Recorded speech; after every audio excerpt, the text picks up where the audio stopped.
here, the gloomy hills of London, are the ones, literally the ones which I resonate with from Blake's poetry. You know, these are the ones, the dark satanic mill places of industrial England. Hampstead, Clerkenwell, Campden, Putney, Highgate, Primrose and Ludgate. Not here. Not here, the darkness in this twittering world. Okay.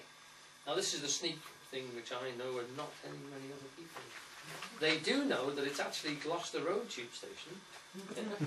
Gloucester, Norton, remember? And it's where the Circle line meets, crosses with the Piccadilly line, which is where he used to go, he used to get the train when he was going into Faber. So it's from where he used to sit and write to where he have to go to wrangle with his sort of, I suppose, the day job, the job that brought him in his money while he was waiting for the Muse to strike him.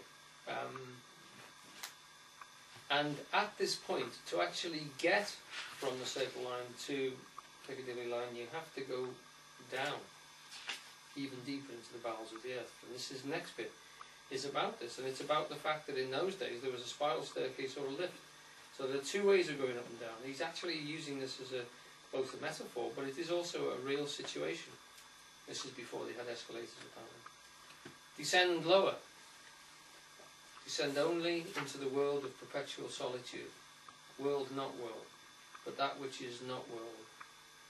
Internal darkness, deprivation, and just destitution of all property. Desiccation of the world of sense. Evacuation of the world of fancy. You can't imagine anybody being fanciful about the tube station. Going lower and lower in those damn things. This is the one way, and the other is the same. Not in movement, but abstention from movement, while the world moves in appetency on its metalled ways of time past and time future. Appetency is desire. The corresponding word that was usually used is concupiscence, which is a word that Eugene used to use a lot. It actually means it's sexual, but also any appetible drive, any need, is what actually builds us into a routine. The satisfying of any appetite, which comes around in a cyclical sense, takes us into a routine. The routine, whether it's going to work, we're going to work because of something that we desire, whether it's money, whether it's food, whatever it is, bread and butter we would say, a big house, car, whatever it is it wants, it drives us into these routine ways in civilized society. Now, one of the things Eugene said to me once, that the routine becomes a rut. You start a routine, and the routine, because it saves time, becomes a rut. You literally, you engrave yourself. The rut becomes dug into you, it's engraved into you, and it becomes a machine that then runs you. And that engraving takes you into the grave. You become dead in life. The routine becomes a mechanism that runs you. It takes you over, and it starts as a routine. And you have to keep breaking it. The routine use of words has to be shattered. That's what poets do. They bend them and pull them and bounce them about so that you get the new meaning from it. You have to get the new meaning, because otherwise you're on metal tracks. You're like a train. Eugene said he always wanted to be a bus rather than a train. And trams were our halfway house. But a train can only go one place, you know, and the driver can fall asleep, but there's no, doing London now, I think, quite regularly. But it is literally driven to somewhere. It is a machine. It goes from one place to another. It is limited in its approach. The whole concept of not doing that is to explore the whole possibilities of time. Time is an infinite ocean of possibilities, and we're limiting ourselves to doing exactly the same thing every day. Nature doesn't do that. I remember Eugene saying to me once, you cannot even make two ball bearings the same. They've all got different, pHs. They've all got different voltage. They all carry different atomic weights. You can't even make two ball bearings the same. Nature is constantly making difference, but we try and get sameness. We push for sameness. Civilization wants everything to be the damn same. It wants everything to repeat itself, to engram itself, to degrade itself, so it can control it. Right.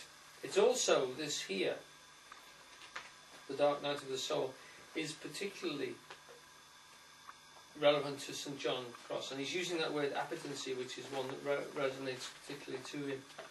And this state of one of the ways of reaching eternity is by removing things from yourself, this negation, taking away, taking away, taking away, until you're left with nothing. You know, you empty yourself, you empty your mind completely, and something comes in. Something comes in with a wallet. Right, we've got the poet again. He's now starting to go back to being lyrical. But this time, the resonance is of death. He's not going to mention it directly, but he's going to actually create a funeral mood in a very poetical little fourth poem here. Time and the bell have buried the day. The black cloud carries the sun away.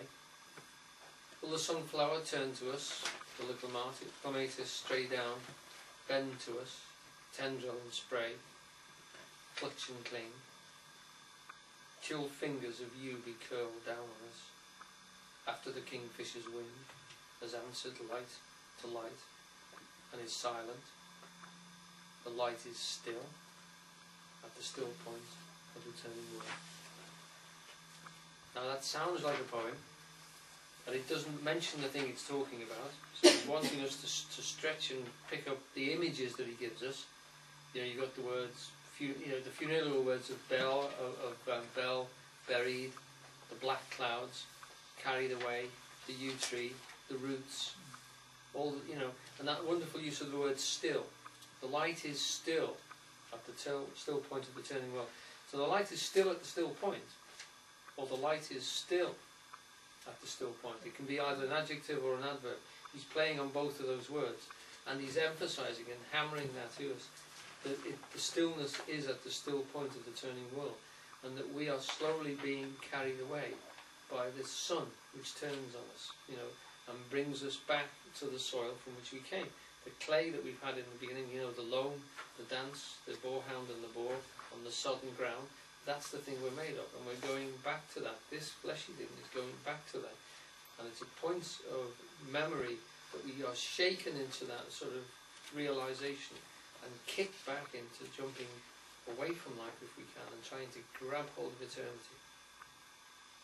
So he's taken us right down now with this, right down literally to the grave, to the funereal. He's used all his different voices, and now he's coming into his resolution. This is where, and at this time that he wrote this, of course, this was only going to be one poem.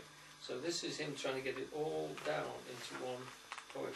And this is where he's talking about art, and this is where it resonates with what Andrew played before in terms of the music, and the fact that we were talking about this, the pattern effect, if you like, of music, which actually has an eternal quality, that quality that makes the hackles on the back of our necks stand up when we hear something which is just sublime.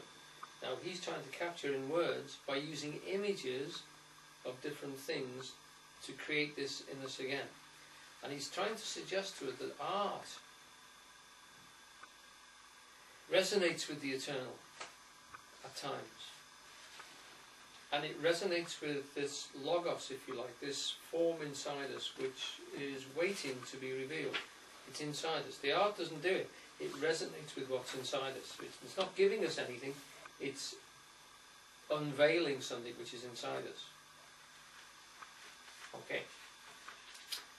Words move. Music moves. Only in time. But that which is only living can only die. Words after speech reach into the silence. Only by the form, the pattern, can words or music reach the stillness, as a Chinese jar still moves perpetually in its stillness.